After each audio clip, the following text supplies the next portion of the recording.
How's it going, everyone? College Lefty, and in this video I'm going to be talking about the 5 brand new 99 overall cards that we're going to have released today, as well as a brand new Conquest map that features a couple free rewards as well. We will have this Dad Conquest map for Father's Day. It looks like we have about 7 strongholds to take over. I'm wondering if we will have some turn-based missions for this. If you notice at the bottom right there, they are on turn 6. I'm not really sure if they will have a turn-based mission. It doesn't really look like it based on the setup. It seems like they would have to give you quite a few fans, and you would have to take over each and every space along the way to get to that top conquest or that top stronghold that's under the N for new conquest. So with that being said, I think that this is going to be a pretty simple conquest map, pretty straightforward, and we'll go ahead and have this unlocked a little bit later today. This is going to drop around noon Pacific time, so in a couple of hours, but you will be able to unlock a free Player of the Month version of last year's game, Kevin Biggio,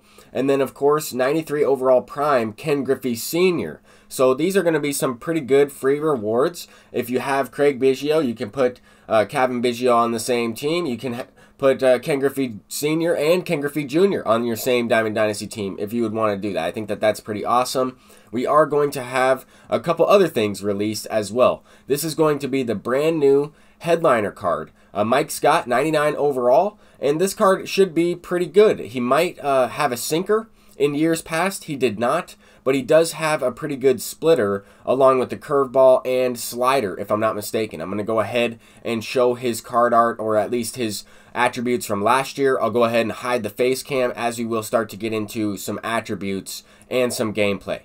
So this is the card we got from last year's game. 91 overall Mike Scott, same year, same everything, but this is his attributes. He does have an 83-mile-an-hour splitter, a 4-seam fastball, a slider, and a curveball. Kind of interesting that this is the first 99 pitcher that we are able to get off of the market, I would say. At least when he's released into the game, it will be in a headliner pack. Now, this 99, Joe Adell, was already revealed. This will be in the elite round for the Ducks on the Pond pack, and that will also be featuring another 99 overall that was revealed yesterday. I talked a little bit about the Ernie Banks that we had revealed. Scuffy tweeted out that one. Atron tweeted out this Joe Adell, but this will also be in the elite round of this pack. I think that this is going to be an endgame shortstop. He might be a little slow, but his defense is pretty good at 84. He's got great power, 114 and 102. He kind of reminds me of a lot like Mickey Mantle against Lefty. So this is a great card to get. 99 overall shortstop. He can also play third base,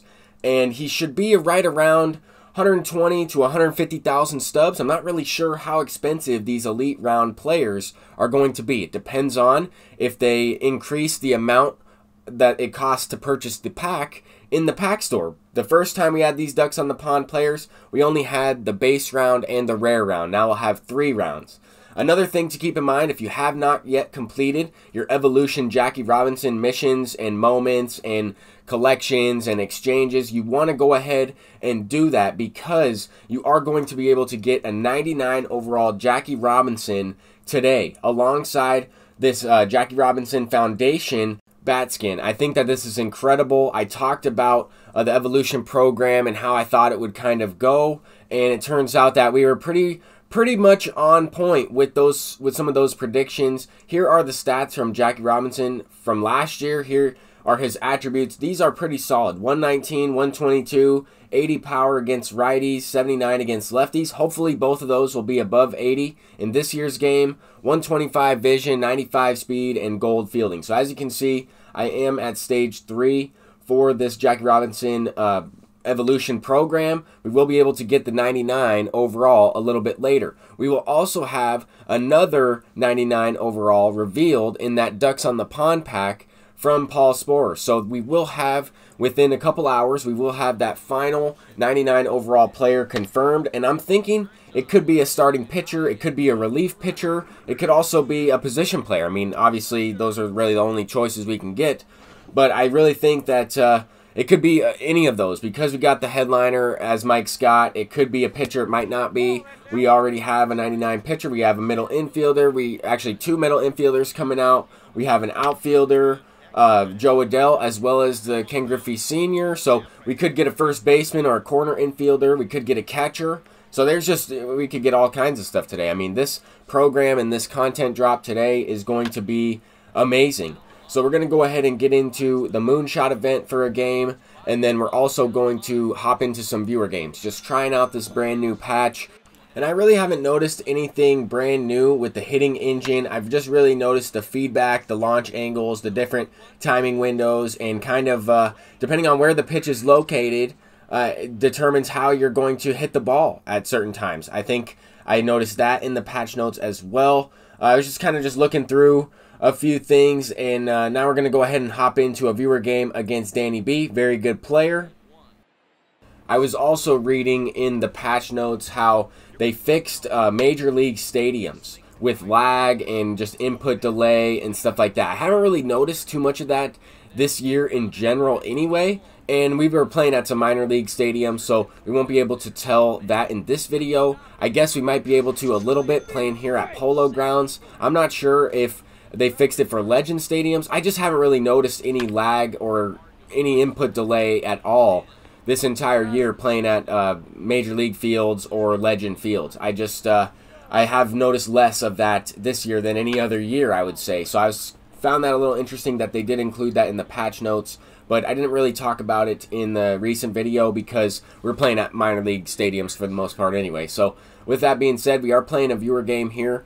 Danny B going up against a subscriber over on Twitch, and he's a very good player. We have matched up a couple of times. We're getting a rematch game in, as he won just through the random generator on Nightbot and over on Twitch. So we're playing at Polo Grounds. I think this is pretty cool. I'm always a big fan of playing at Polo Grounds, as long as you know, I'm not going up against somebody who's bunting and stealing and trying to just use some weird things in the game to their advantage. Now, those things are all part of the game. I completely understand.